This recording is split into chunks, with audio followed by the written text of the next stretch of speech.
जय माँ काली। वृश्चिक राशि वालों के लिए कैसा रहेगा ये सप्ताह? 7 अप्रैल से लेकर 13 अप्रैल तक के दिनों की बात करेंगे, करीब करीब 15 अप्रैल तक की बात करेंगे, क्योंकि उसके बाद आपका समय और भी ज़्यादा अनुकूल आएगा। तो ये राशिफल साप्ताहिक पूरी तरह से नक्षत्रों के गोचर के आधार पर है। चंद्रमा जिस जिस नक्षत्र में विचरण करेंगे उसी आधार पर आपको उपाय करना है और उसी आधार पर आपका राशिफल बनेगा। तो शुरू करते हैं स्कॉर्पियो राशिफल। 7 अप्रैल से 13 अप्रैल के दिनों की एक लाइन में अगर चर्चा की जाए कि कैसा है ये सप्ताह, तो सप्ताह की शुरुआत बहुत ही शानदार होगी और सप्ताह के अंत में आपको कोई महत्वपूर्ण खुशखबरी सुनने को मिलेगी। सावधानी भी बहुत रखनी है, जो सप्ताह का अंतिम भाग आपको बताएगा कि सावधानी आपको कहाँ रखनी है। तो शुरू करते हैं नक्षत्रों के आधार पर राशिफल। तो वृश्चिक राशि मंगल प्रधान राशि है। मंगल आपके चल रहे हैं भाग्य भाव के अंदर। भाग्य भाव में मंगल चल रहे हैं, साथ में चंद्र मंगल का लक्ष्मी नारायण योग सप्ताह की शुरुआत में ही आपको धमाकेदार सफलता देगा। शुभ कार्य होने के प्रबल रूप से योग बने हुए हैं। सप्ताह की शुरुआत ही अच्छी है जब भाग्य का आपको साथ मिलेगा, क्योंकि भाग्य भाव में ये चंद्रमा बैठा हुआ है। 7 अप्रैल और 8 अप्रैल को चंद्रमा यहीं रहेंगे आपके 9th भाव के अंदर। 9th भाव भाग्य का है, हमारे लंबी दूरी की यात्राओं का है, रिसर्च का है, उच्च शिक्षा ग्रहण करने का है। यहाँ पे स्टूडेंट्स को सफलता मिल सकती है। अगर वो रिसर्च के स्टूडेंट है तो बहुत अच्छी सफलता मिलेगी। कहीं पे एडमिशन के लिए ट्राई कर रखा है तो इस समय आप करिए, आपका काम हो जाएगा। सरकारी काम भी बनने की भूमिका बन रही है। नौकरी के लिए प्रयास अवश्य कीजिए। आने वाले 1-2 दिन में आपको नौकरी से संबंधित शुभ सूचना भी मिलेगी। कुल मिला के घर में मंगल कार्य अचानक से ही संपादित हो जाएंगे। कुछ अच्छे कार्य भी बनेंगे और कुछ रुके हुए कार्य जो काफ़ी समय से अटके पड़े थे वो भी आपके भाग्य के बल पे बन जाएंगे, क्योंकि भाग्य पक्ष मजबूत बना हुआ है। कोई नया कार्य शुरू करना चाहते हैं तो इस समय कर सकते हैं। 7 तारीख और 8 तारीख अनुकूल तारीखें हैं। 7 तारीख को दशमी तिथि है और नक्षत्र है पुष्य। पुष्य नक्षत्र रहेगा सुबह तक ही। चंद्रमा चल रहे हैं कर्क राशि में, तो पुष्य नक्षत्र है, इसलिए आप दशरथ कृत शनि स्तोत्र का पाठ करें या फिर हनुमान चालीसा का पाठ करें, आपको लाभ होएगा। 8 तारीख को भी चंद्रमा एकादशी तिथि है, विष्णु भगवान का दिन है और आश्लेषा नक्षत्र ले रहा है। इस दिन आप अवश्य ही विष्णु सहस्त्रनाम का जाप करें और भगवान गणेश के मंदिर में अगर जाना हो तो अवश्य ही जाएं। इससे आपके भाग्य उन्नति अवश्य ही होगी, क्योंकि ये जो दिन आ रहा है एकादशी का बहुत ही शुभ दिन है। अब एक चीज़ और है कि जो 7 और 8 तारीख है वो भाग्येश और लग्नेश की युति बन रही है।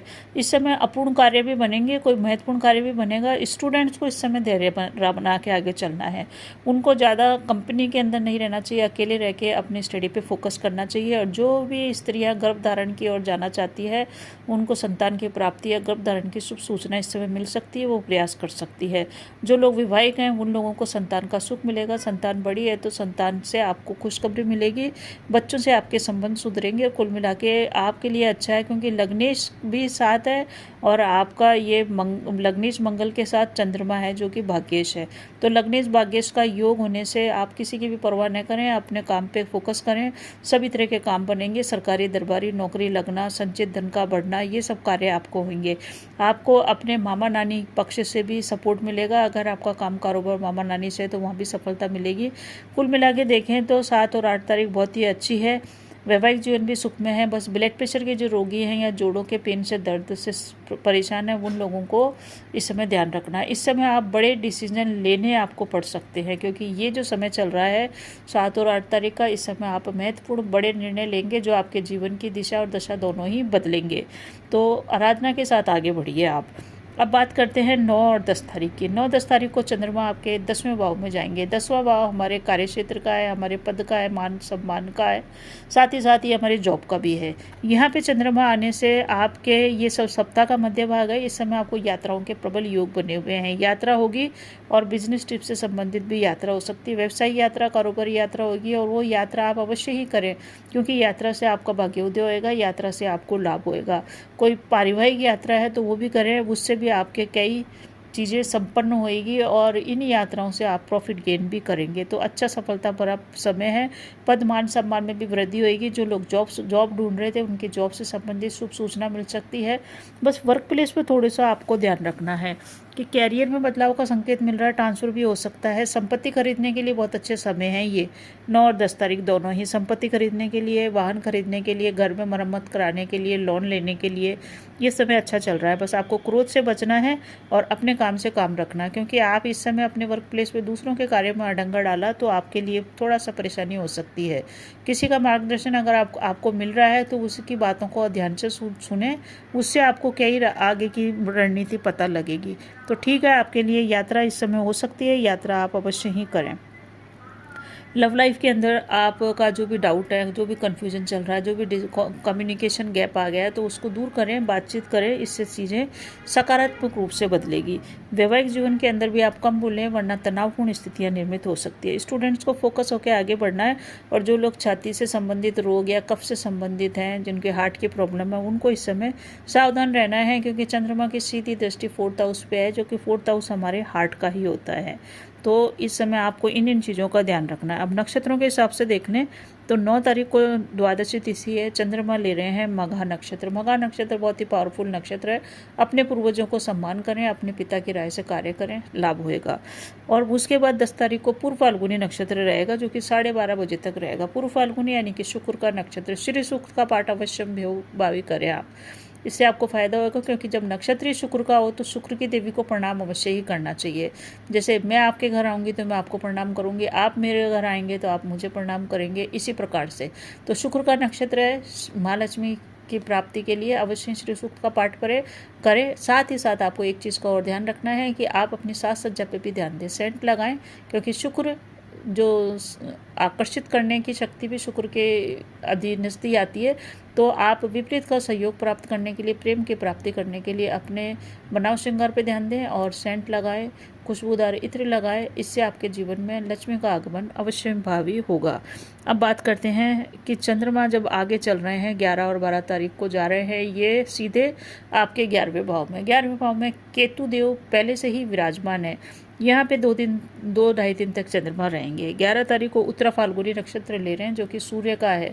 सूर्य आराधना के साथ ही 11 तारीख की शुरुआत कीजिए। ये समय जो सप्ताह का है ये अच्छा है, आपको प्रॉफिट गेन इस समय हो जाएगा। आपको एक से अधिक सूत्रों से आय प्राप्त हो सकती है, या कहीं पे आपने धन दिया है तो वो धन आपको प्राप्त हो सकता है। हालांकि केतु साथ में है, इसलिए वर्क प्लेस पे तनावपूर्ण स्थितियां हो सकती है, या आप परिवार में है तो परिवार में तनावपूर्ण स्थितियां हो सकती है। इस समय एक ही चीज़ का ध्यान रखना है, वो है वाणी पे संयम रखना। अगर आप किसी भी प्रकार की पूजा पाठ साधना करते हैं तो उससे आपको ज़बरदस्त लाभ होएगा, क्योंकि केतु के साथ बैठा हुआ है चंद्रमा। जब भी चंद्रमा केतु के साथ होता है तो केतु का सिर नहीं है, नीचे का धड़ है, तो वो बड़ा ध्यान में रहता है। तो आप भी अगर ध्यान लगाएंगे इस समय तो केतु के श्रेष्ठ परिणाम आपको मिलेंगे। कितना भी खराब केतु हो, आप साधना कीजिए, लाभ होएगा। इस समय वर्क प्लेस पे कम बोलें, वैवाहिक जीवन में कम बोलें, घर पे कम बोलें, क्योंकि जो भी अड़चन आएगी, जो भी परेशानियां आएगी वो आपके बोलने से आएगी। क्योंकि वृश्चिक राशि वालों को वैसे भी सामने वाले आदमी समझ कम ही पाते हैं। वो बोलेंगे सही, सीधा बोलेंगे, सपाट बोलेंगे, पर फिर भी लोगों को बुरा लग जाता है। इसलिए आप अपनी वाणी पे विराम लगा के चलें। आने वाला जो सप्ताह है वो बहुत ही ज़बरदस्त होने वाला है। और इस सप्ताह के अंत में भी एक चीज़ है बहुत अच्छी, कि इस सप्ताह के अंत में आपकी कोई बड़ी इच्छा पूरी हो सकती है, कोई महत्वपूर्ण खुशखबरी आपको मिल सकती है। तो और वो सप्ताह के अंत में विदेश से भी आपको अच्छी खबर मिल सकती है, ये अच्छा भाग है। परंतु अंतिम भाग में थोड़ी सी परेशानी है सप्ताह के अंत में। कहाँ पे? ये जो 13, 14, 15 तीनों दिन है आपके, ये तीनों ही दिन आपके खर्चे के हैं। इस समय चंद्रमा आपके 12वें घर में चले जाएगा, तो वहाँ आपको ध्यान रखना है। अब बात करें 12 तारीख की, तो 12 तारीख को हस्त नक्षत्र है, जो कि चंद्रमा का है। इस समय जब भी चंद्रमा का नक्षत्र हो, श्री कृष्ण की आराधना करें, लाभ होएगा। 13 तारीख को चंद्रमा आपके 12वें घर में चले जाएगा। 12वां घर जो है खर्चे का है, विदेश का है, बेडरूम का है। साथ ही साथ ये आपके विदेश से संबंधित इन्वेस्टमेंट और विदेश से संबंधित कामों का भी है। यहाँ पे चंद्रमा जाने के कारण 12 तारीख 13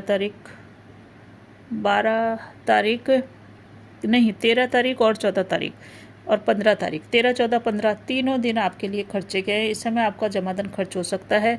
साथ ही साथ आपको भाग्य में थोड़ी सी कमी महसूस होगी। सप्ताह का अंतिम भाग उलझन भरा है, परंतु अच्छी बात यह है कि आपका पराक्रम बहुत ही बढ़ा चढ़ा रहेगा। पराक्रम के बलबूते आप सभी मुसीबतों पे अपने मुसीबतों का आप खुद ही हल ढूंढ लेंगे, एक तरह से ये देख लीजिए। विवाह के योग भी बन रखे हैं उन जातकों के जो विवाह के योग्य हैं, विवाह के योग भी है, साथ ही साथ प्रेम संबंध मजबूत होने के योग भी बने हुए हैं। तो अच्छा है ये समय आपके लिए। बस इस समय आपको सप्ताह के अंतिम भाग में 13, 14, 15 ये जो टाइम है, इस समय आप अगर यात्रा को टाल सकें तो बहुत ही बढ़िया है। बाकी स्टूडेंट्स के लिए भी यही है कि स्टूडेंट्स को जो रिसर्च करने वाले स्टूडेंट्स हैं उनके लिए बढ़िया है। बाकी अन्य जो स्टूडेंट्स हैं उनको समय बर्बाद होने की वो रह सकती है प्रॉब्लम कि उनका समय दूसरे लोग खर्च करवा दें, तो उनको अपने समय को बचा के रख के स्टडी पे फोकस करना है।